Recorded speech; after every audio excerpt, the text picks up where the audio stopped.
হেমাটোলজির ফার্স্টে আমরা বলবো what are the causes of DIC. ডিআইসির ফার্স্ট কজ হচ্ছে সেপসিস। এটা আমরা সবাই জানি যে ডিসেমিনেটেড ইন্টারভাস্কুলার কোয়াগুলেশন, অথবা এটার অন্য নাম কনজাম্পশন কোয়াগুলোপ্যাথি। এটা number one cause sepsis. Second cause এটা হচ্ছে অবস্টেট্রিক্যাল কজ, যেমন abruptio placenta, amniotic fluid embolism, amniotic fluid embolism, আর প্রি এক্লামশিয়া।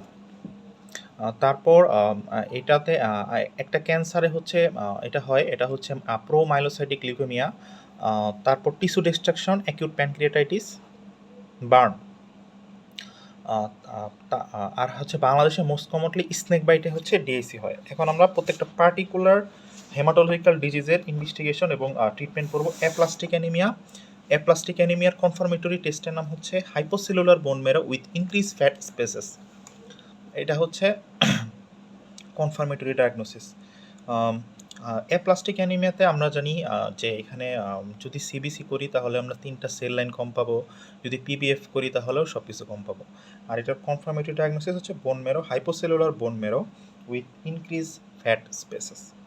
ট্রিটমেন্ট এটা আমরা মনে রাখবো অ্যাপ্লাস্টিকের লাস্টে যে টিআইসি এই 3টা ওয়ার্ড আছে, এই 3টা দিয়ে মনে রাখবো। টিতে হচ্ছে ট্রান্সপ্লান্টেশন অফ বোন ম্যারো অথবা অ্যালোজেনিক বোন ম্যারো ট্রান্সপ্লান্টেশন।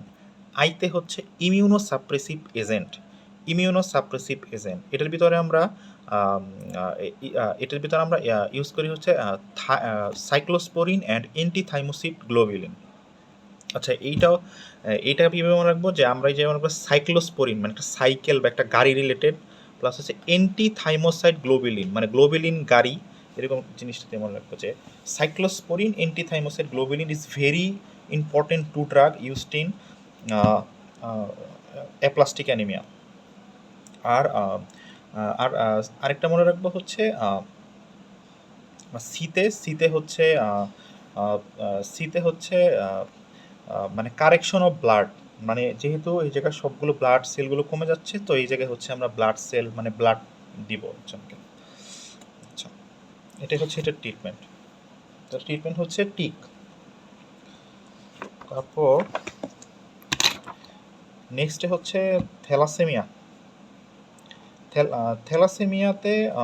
থ্যালাসেমিয়ার ইনভেস্টিগেশন, এটাতে ইনভেস্টিগেশন আমরা সিবিসি করলে অ্যানিমিয়া পাবো। তারপরে যদি আমরা এখানে থ্যালাসেমিয়া আমরা যে একটা মাইক্রোসাইটিক হাইপোক্রোমিক অ্যানিমিয়া, তো এই জায়গায় আমরা ওই আয়রন প্রোফাইল যেটা আছে ওইটা যদি করি তাহলে আমরা কী পাবো, আয়রন প্রোফাইল করলে আমরা যদি আয়রন প্রোফাইল করি তাহলে হচ্ছে আমরা আয়রন ডিফিসিয়েন্সি অ্যানিমিয়ার ঠিক অপোজিটটা পাবো, মানে এখানে টিআইবিসি কমবে, বাকি সবগুলো সেরাম ফেরিটিন বাড়বে, হিমোগ্লোবিন কনসেন্ট্রেশন বাড়বে, পার্সেন্টেজ স্যাচুরেশন অফ হিমোগ্লোবিন বাড়বে। তারপরে এখানে যদি আমরা তারপরে আমরা এখানে পিপিএফ যদি করি তাহলে হচ্ছে microcytic hypochromic anaemia with anisocytosis poikilocytosis. এটা টি দিয়ে মনে রাখবো। থ্যালাসেমিয়া টিতে হচ্ছে টার্গেট সেল মানে মাল্টিপল টার্গেট সেল প্রেজেন্ট থাকবে। তারপর যদি আমরা এটা বোন ম্যারো এক্সামিনেশন করি, তো এই ক্ষেত্রে আমরা বোন ম্যারো এক্সামিনেশনে এখানে যেহেতু মানে আরবিসি মানে পেরিফেরালের ডিস্ট্রাকশন হচ্ছে, তো বোন ম্যারো চাপে অনেক বেশি আরবিসি তৈরি করার জন্য। তো আমরা জানি যে বোন ম্যারো এক্সামিনেশন ফাইন্ডিংয়ের প্রথমে কি থাকে, প্রথমে থাকে হচ্ছে সেলুলারিটি হবে হাইপার সেলুলার। তারপর মাইলয়েড ইরেথ্রয়েড রেশিও, মাইলয়েড হচ্ছে ডাব্লিউবিসি আর ইরেথ্রয়েড হচ্ছে আরবিসি। তাহলে আরবিসি যেহেতু নিচে আছে, যেহেতু আরবিসির মানে সেলগুলো হচ্ছে মানে বেশি তৈরি হচ্ছে, তাহলে ইরেথ্রয়েড রেশিওটা মানে এই রেশিওটা হচ্ছে কমবে। তারপরে মাইলয়েড ইরেথ্রয়েড রেশিও মানে ইরেথ্রয়েড যেহেতু ওই জায়গায় আরবিসি তৈরি হচ্ছে, তো নিচের ইয়াটা যদি মানে একটা ভগ্নাংশের নিচেরটা যদি মানে বাইরে যায় তাহলে পুরা মানটা কমে যায় না, তো এটা হচ্ছে মাইলয়েড। তারপরে ইরেথ্রোপয়সিস এই জায়গায় যেহেতু আমরা জানি আরবিসি যখন নতুন তৈরি হয় তখন তাদের নিউক্লিয়াস থাকে, তো এই জায়গায় মাল্টিপল নিউক্লিয়েটেড আরবিসি দেখা যায়। এটাই হচ্ছে বলতে হবে যে multiple nucleated RBC present in thalassaemia.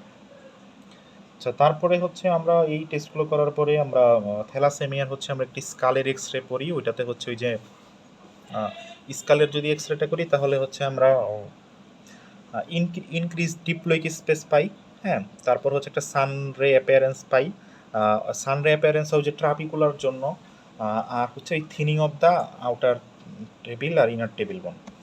তাছাড়া আমরা এই জায়গায় যে কনফার্মেটরি টেস্ট সেটা হচ্ছে হিমোগ্লোবিন ইলেকট্রোফোরেসিস। হিমোগ্লোবিন ইলেকট্রোফোরেসিস করলে আমরা এই জায়গায় আমরা জানি হিমোগ্লোবিন এ যেটা আছে এটা মানে নর্মাল ব্লাডে থাকে হচ্ছে 96.5-এর উপরে, বাট এই জায়গায় হিমোগ্লোবিন এফটা হচ্ছে অলমোস্ট 90-র উপরে থাকে।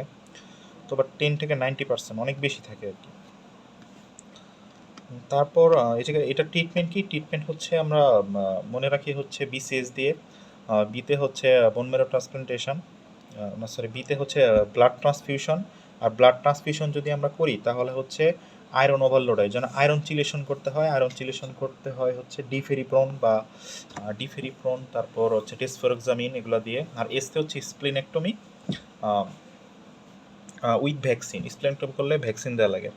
আর অ্যাভয়েড করতে হবে আয়রন চিলেশন ফুড, এই জন্য আমরা চাট মানে মানে খাইতে দিতে পারি এই কয়েকটা। তারপরে হচ্ছে আর হচ্ছে বোন ম্যারো ট্রান্সপ্লান্টেশন। এই জায়গায় হচ্ছে আমরা বোন ম্যারো ট্রান্সপ্লান্টেশন করতে পারি, যেহেতু হচ্ছে মানে এই জন্য অ্যানিমিয়ার জন্য মানে আরবিসি যেহেতু ভালো তৈরি হচ্ছে না, এর জন্য মেন ট্রিটমেন্ট হচ্ছে bone marrow transplantation and gene therapy. থ্যালাসেমিয়ার পরে আমরা হচ্ছে করব লিউকেমিয়া। আচ্ছা, লিউকেমিয়ার ট্রিটমেন্ট কি? লিউকেমিয়াতে লিউকেমিয়া আসলে কি? লিউকেমিয়া হচ্ছে মানে ইতে মানে বোন মেরোর স্পেসে মানে লিউকেমিয়ার যে ম্যালিগন্যান্ট সেলগুলো ডাব্লিউবিসি সিরিজের ওইগুলো হচ্ছে ভরে যাবে। ভরে গেলে আরবিসি ডাব্লিউবিসি প্লাটেলেট কোনোটাই তৈরি হবে না। তো এর জন্য আমরা correction of anaemia, correction of thrombocytopenia আর কারেকশন অফ ইনফেকশন। আচ্ছা, correction of anaemia by RCC বা blood transfusion, correction of platelet ও ব্লাড ট্রান্সফিউশন। আর আর হচ্ছে ডাব্লিউবিসি কমে যাওয়ার জন্য কী হবে? ইনফেকশন হবে। তো ইনফেকশনের জন্য অ্যান্টিবায়োটিক। এবং এই জায়গায় যেহেতু সেল টার্ন ওভার হচ্ছে, তো এই জায়গায় হচ্ছে আমরা যেহেতু গাউট হওয়ার চান্স থাকে, তো হাইপার ইউরেসেমিয়া হয়। তো আমরা জানি গাউটের মানে ক্রনিক যদি কন্ডিশন হয় গাউটের, তাহলে সেই জায়গায় আমাদের ড্রাগ অফ চয়েস থাকে অ্যালোপুরিনল। আর হেপাটিক ইম্পেয়ারমেন্ট থাকলে আমরা ফেবুক্সোস্ট্যাট দেই, ফেবুক্সোস্ট্যাট। অ্যালোপুরিনল হচ্ছে এই জায়গায় আমরা দিব। এটা হচ্ছে আমরা সাপোর্টিভ ট্রিটমেন্ট। কিন্তু মেইন ট্রিটমেন্ট কি? মেইন ট্রিটমেন্ট হচ্ছে যেহেতু এটা একটা ক্যান্সার, তো আমাদের ট্রিটমেন্ট হচ্ছে হচ্ছে কেমোথেরাপি। আর বোন মেরো যেহেতু হচ্ছে মানে ফেল করছে, তো এই জায়গায় বোন মেরো ট্রান্সপ্লান্টেশন উইথ কেমোথেরাপি। তো হচ্ছে আমাদের ট্রিটমেন্ট। অ্যাকিউট লিউকেমিয়ার সবগুলো ট্রিটমেন্টই এক। এইগুলো হচ্ছে অ্যাকিউট লিউকেমিয়া। এবার হচ্ছে ক্রনিক লিউকেমিয়া।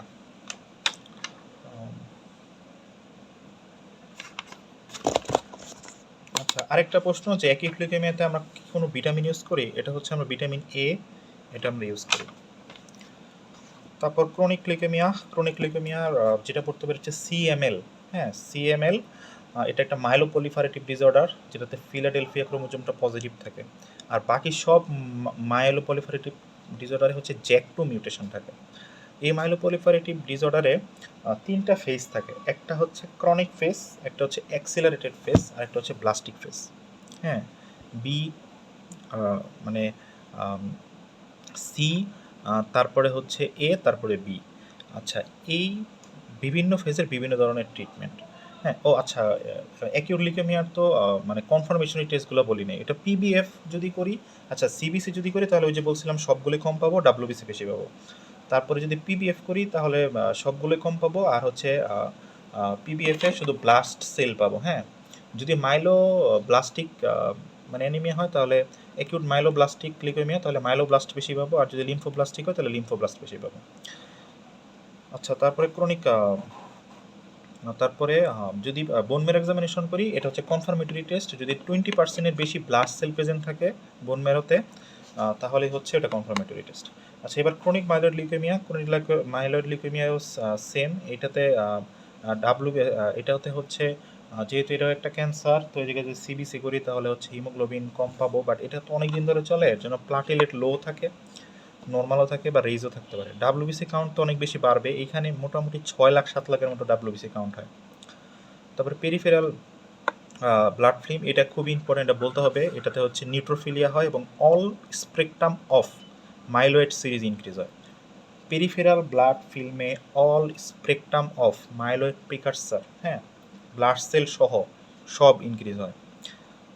এটা হচ্ছে ব্লাড সেল, কিন্তু এটাতে একটা ওইটাতে কিন্তু ব্লাড সেল অনেক বেশি ছিল, বাট এইটাতে ব্লাড সেল কখনোই 10%-এর উপরে যাবে না। আর বোন মেরো যদি করি এটা ওই একই, এটাতে হচ্ছে মাইলয়েড যে সিরিজগুলো ওগুলোই বাড়বে, মাইলোসাইট মাইলোব্লাস্ট এগুলো আমরা অনেক বেশি পাবো। তারপর আমরা ট্রিটমেন্ট বলি। ট্রিটমেন্ট হচ্ছে ক্রনিক ফেজ আর blastic phase. Chronic phase, blastic phase আর অ্যাক্সিলারেটেড ফেজ। যদি ক্রনিক ফেজ হয় তাহলে সেই ক্ষেত্রে আমাদের ট্রিটমেন্ট হচ্ছে একটা একটা একটা ইম্পর্টেন্ট একটা ড্রাগ এটা ভাইবাতে ধরা হবে, এটা হচ্ছে ইমাটিনিব। ইমাটিনিব এটা হচ্ছে একটা টাইরোসিন কাইনেজ ইনহিবিটর। এইটা হচ্ছে ওই ক্রনিক ফেজটাকে প্রলঙ্গেশন করে, এটা হচ্ছে ওই যে অ্যাক্সিলারেটেড ফেজে যেতে দেয় না, ব্লাস্টিক ফেজে যেতে দেয় না। আর এটার যদি হচ্ছে ওই টাইরোসিন কাইনেজ ইনহিবিটরটা ফেল করে ক্রনিক ফেজে, তাহলে আমরা সেই ক্ষেত্রে বোন মেরো, অ্যালোজেনিক বোন মেরো মানে হেমোটোপয়েটিক স্টেম সেল ট্রান্সপ্লান্টেশন করতে পারি। হ্যাঁ, হেমোটোপয়েটিক স্টেম সেল ট্রান্সপ্লান্টেশন করতে পারি। এবং যদি অ্যাক্সিলারেটেড বা ব্লাস্ট ক্রাইসিস হয়, আমরা জানি ব্লাস্ট ক্রাইসিসে কিন্তু আমার অ্যাকিউট লিউকেমিয়া তৈরি হয়। তো অ্যাকিউট লিউকেমিয়াতে আমরা অ্যাকিউট লিউকেমিয়ার ট্রিটমেন্টটাই দিব। একটুকে যেটা বলছি যে ওই যে hyperuricaemia, anaemia, anaemia correction, platelet correction, আর হচ্ছে ইনফেকশন কারেকশান, আর ওই যে কেমোথেরাপি, বোন মেরো ট্রান্সপ্লান্টেশন, ঠিক ওই ট্রিটমেন্টটাই আমরা এখানে প্রয়োগ করব।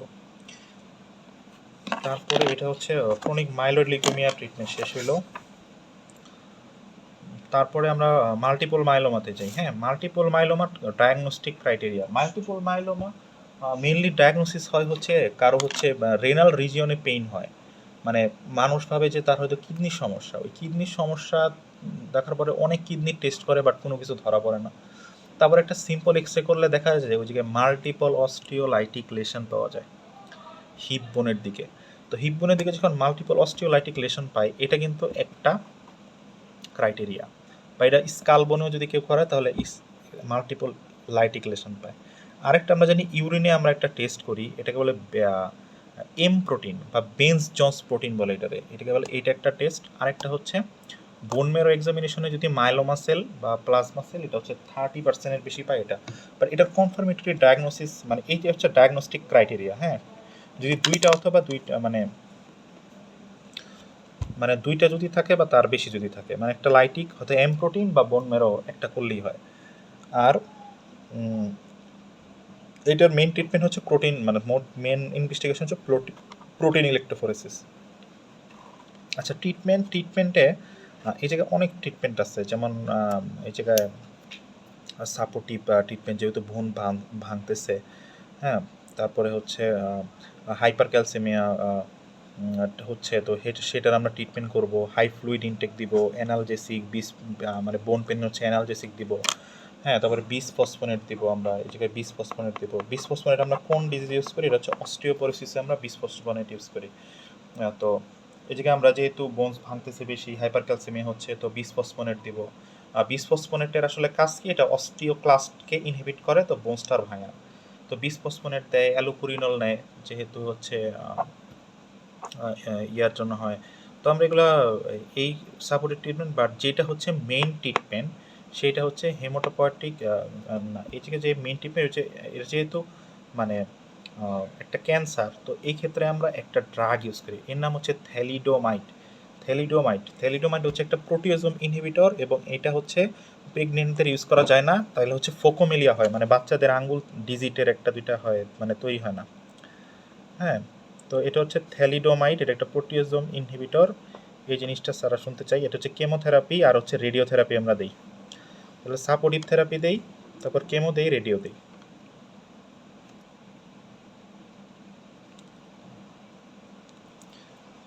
তারপর আইটিপি ট্রিটমেন্ট হচ্ছে যদি 30,000-এর নিচে প্লাটেলেট যায় তখন আমরা ট্রিটমেন্ট শুরু করি। প্রথমে আমরা স্টেরয়েড দিই, এটা ফার্স্ট লাইন ট্রিটমেন্ট। স্টেরয়েড যদি কাজ না হয় তাহলে হচ্ছে সেকেন্ড লাইন থেরাপি করি, সেটা হচ্ছে স্প্লিনেক্টমি। আচ্ছা, এটা যদি প্লাটেলেট না মানে 30,000 উপরে চলে আসে তাহলে আমরা কিন্তু ট্রিটমেন্ট আর করি না। তারপরে হচ্ছে আমরা থার্ড লাইন সেকেন্ড লাইন হচ্ছে স্প্লিনেক্টমি, আর থার্ড লাইনে হচ্ছে আমরা থ্রোম্বোপয়েটিন অ্যানালগ, যেমন হচ্ছে রোমিপ্লোস্টিন, এই ড্রাগটা হচ্ছে আমরা ইউজ করি। এই ড্রাগটা ইউজ করি। তারপর হচ্ছে আমরা এই কয়েকটা কাজই করি। তারপর আচ্ছা, ব্লাড ট্রান্সফিউশনের যদি কাউকে যদি ম্যাসিভ ব্লাড ট্রান্সফিউশন করা হয় তাহলে হচ্ছে আমরা মানে কি কি ইয়া হয় এটা হচ্ছে মনে রাখবো হচ্ছে সব দুইটা চারটা চারটা দুইটা দুইটা করে চারটা এইচ, একটা হচ্ছে হাইপোক্যালেমিয়া হাইপার ক্যালেমিয়া দুইটাই হতে পারে। তারপর হাইপার কোয়াগুলাবিলিটি হতে পারে, আর বেশি ব্লাড যেহেতু ঠান্ডা থাকে তো হাইপোথার্মিয়া হতে পারে। আচ্ছা, তারপরে হচ্ছে দুইটা সি, একটা হচ্ছে একটা হচ্ছে সাইট্রেট টক্সিসিটি, কারণ হচ্ছে আমরা যেই ব্লাডের সাথে যে অ্যান্টিকোয়াগুলেন্ট দিই সেটাতে সাইট্রেট থাকে, হ্যাঁ। CPDA1 নাম ওইটার, CPDA1, ওই যে CPDA1-এর জন্য সাইট্রেট টক্সিসিটি হয় এবং কোয়াগুলেশন ফেলিওর হয়, ব্লাড ক্লটিংয়ের ক্লটিং ফ্যাক্টরগুলোর জন্য কোয়াগুলেশন ফেলিওর হয়। আচ্ছা, দুইটা সি, তারপর দুইটা এম, একটা হচ্ছে মাইক্রো এম্বোলিজম হয়, আর একটা হচ্ছে মেটাবলিক, যেহেতু এটা হাইপার ক্যালেমিয়া তো মেটাবলিক অ্যাসিডোসিসও হতে পারে, অ্যালকালোসিস হতে পারে, যেহেতু পটাশিয়াম কমে বা বাড়ে, এর জন্য এই কয়েকটা হতে পারে। তাছাড়া বেশি ব্লাডের জন্য পালমোনারি এডিমা হতে পারে।